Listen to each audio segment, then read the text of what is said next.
আসসালামু আলাইকুম ওয়ারাহমাতুল্লাহ। এই কথা শুনে হাজেরা গভীর অরণ্যের দিকে চলে গেলেন। অনাহারে অসহায় অবস্থায় 5টি দিন কেটে গেল। ক্ষুধার দুর্বল হয়ে গাছের পাতা চিবিয়ে খেয়ে ক্ষুধার জ্বালা মেটাতেন। গাছের নিচে ঘুমিয়ে থাকেন। রাত হলেই বনে প্রাণীদের ছোটাছুটি ডাকাডাকি ভয়ে গলা শুকিয়ে যায়। 6ষ্ঠ দিনে দুর্বল হয়ে গভীর বনের একটা বড় গাছের নিচে ঘুমিয়ে পড়লেন। বহু লোকের কণ্ঠস্বর শুনে হাজেরার ঘুম ভেঙে গেল।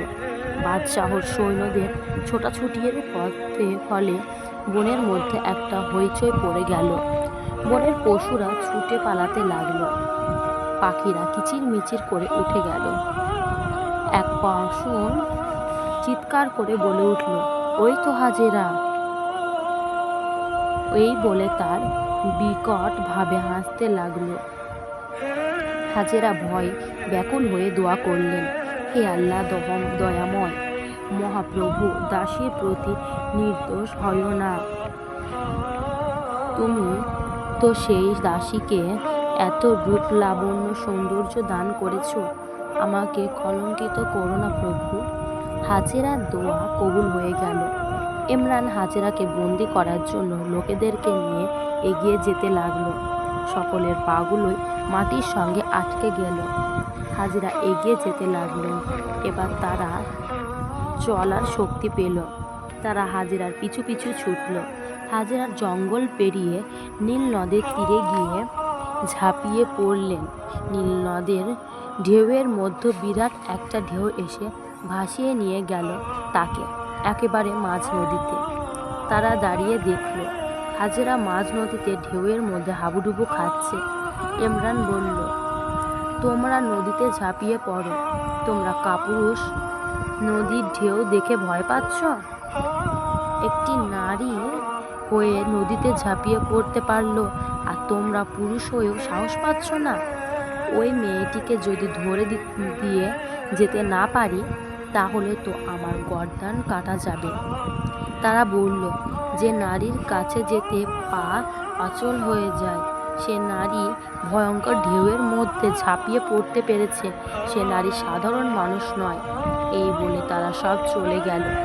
ইমরান নদীর তীরে ছুটে লাগলো। কিছু দূর গিয়ে দেখলো দুটি জেলে জ্ঞান হারা হাজেরাকে নিয়ে নদীর তীরে এসেছে। ইমরান গিয়ে বলল, এই মেয়েটিকে বাদশাহর কাছে পৌঁছানোর আদেশ রয়েছে।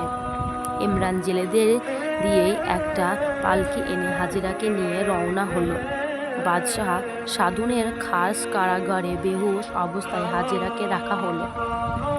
সেখানে অতি সুন্দর বালাখানা, সোনার খাট, পালঙ্ক, মণিমুক্তার ঝাড়বাতি।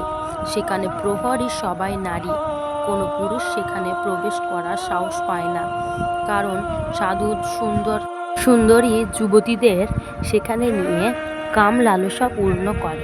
হাজেরার জ্ঞান ফিরে এলে সে বলল, আমি এখানে কেন? একজন প্রহরী নারী এসে বলল, মা, তোমার জন্য এই বালাখানা সাজানো হয়েছে, তুমি এখানে আরামে থাকবে। হাজেরা বললেন, এটা কি বাদশাহ সাদুনের বালাখানা? তারা বলল, জি হ্যাঁ, বাদশাহ আদেশে এখানে তোমাকে আনা হয়েছে। আমরা সব দাসীরাই তোমার সেবা যত্নে থাকব। হাজেরা বলল, আমাকে এখানে কেন আনা হয়েছে তা তোমরা নিশ্চয়ই জানো। আমাকে তোমার এই বিপদ হতে রক্ষা করো। তারা বলল, মা, আমরা যে বাদশাহর হুকুম দাসী, আমাদের কিছুই করার নেই।